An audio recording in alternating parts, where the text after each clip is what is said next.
अब ये तो रुक ही गया फोटो।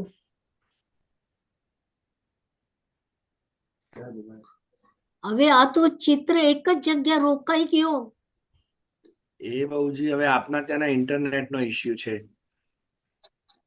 અવાજ આવે છે? અવાજ આવે છે?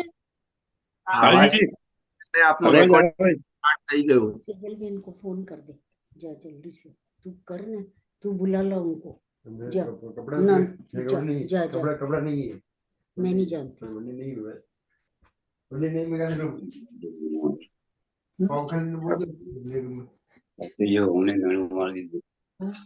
गोपाल बालम भुवनैकपालम संसार माया मति मोह जालम यशो विशालम शिशुपाल कालम बालम मुकुंदम मनसा स्मरामि. सेजल बहन को बुला के ला, दूसरी बंडी पहन ले, ऐसा हैरान मत करो. प्रभुर नंद कुमारो में स्वामिनी वृषभानुजा कृतार्थो हम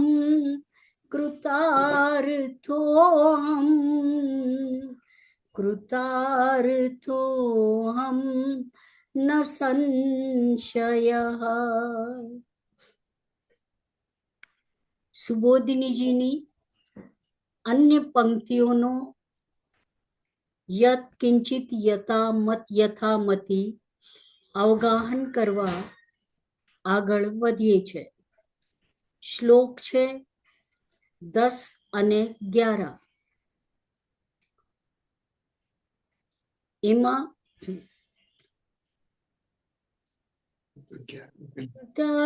दर्शनीय तिलको वनमाला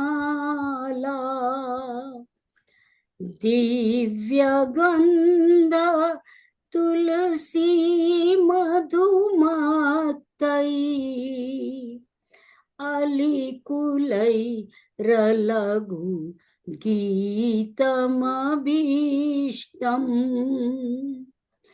आद्रियन यर्हि कूजित वेणु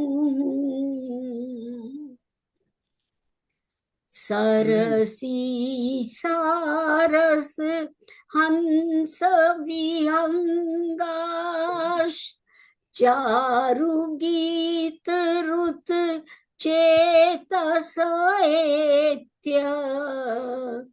हरिमुपासत तेयत चित्ता हंत मीलित दृशो धृत मौनः.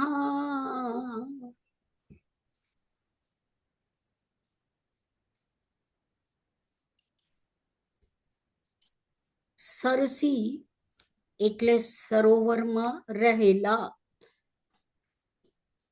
સરોવરમાં કમલ પણ રહે, સરોવરમાં હંસ પણ રહે છે. સરોવરમાં સારસ વગેરે પણ રહે છે. તો સારસ હંસ વિહંગાહ, સારસ હંસ અને અન્ય પક્ષીઓ.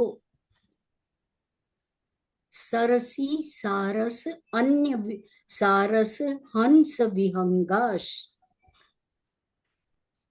ચારુ ગીત ઋત ચેતસ એત્ય.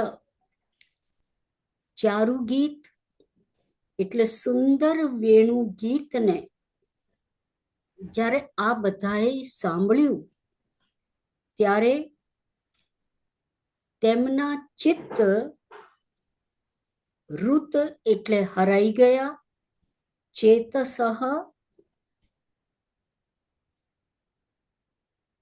ઋત ચેતસ એત્ય ત્યારે તેમના ચિત્ત હરાઈ ગયા. વેણુ ગીત સાંભળવાથી તેમના ચિત્તનું આકર્ષણ થયું.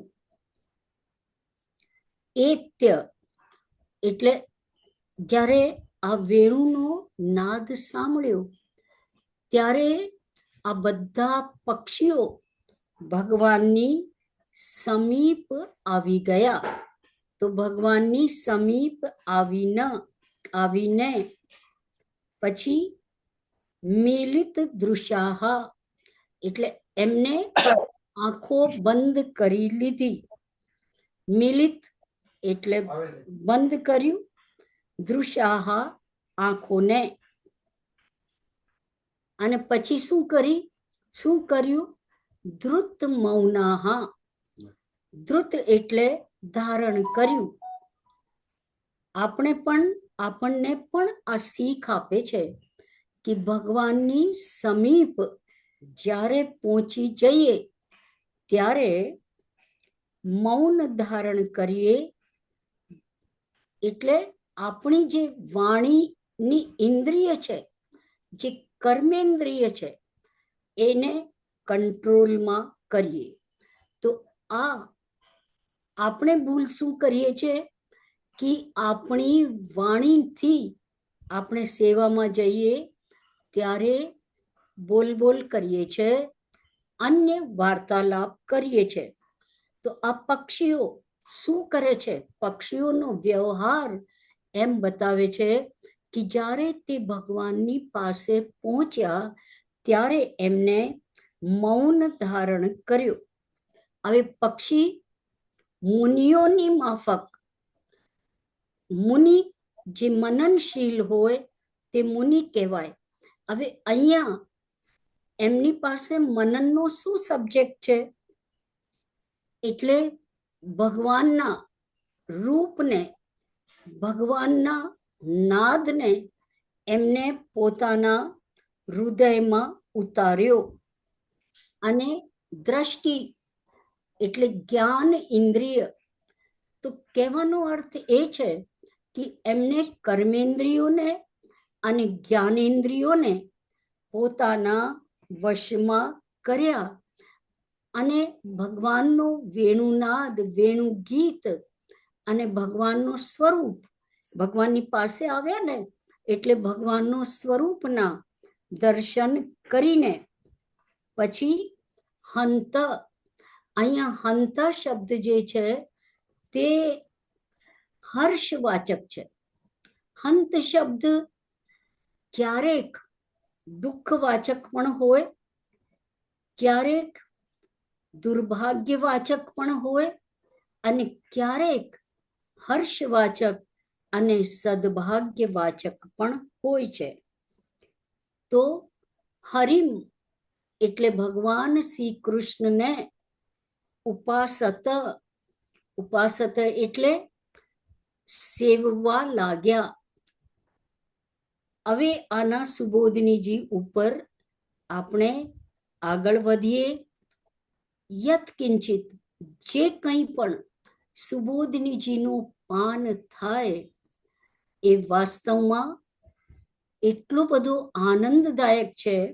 આના ઉપર આચાર્ય ચરણની સુબોધનીજી કે આપણને આ હોળીના દિવસોમાં અનેક રંગ તો ચાલી જ રહ્યા છે, પણ આપણું હૃદય પણ અનેક પ્રકારના રંગોથી, આનંદથી ભરાઈ જાય.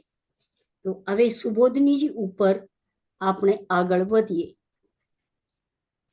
સારસાહા,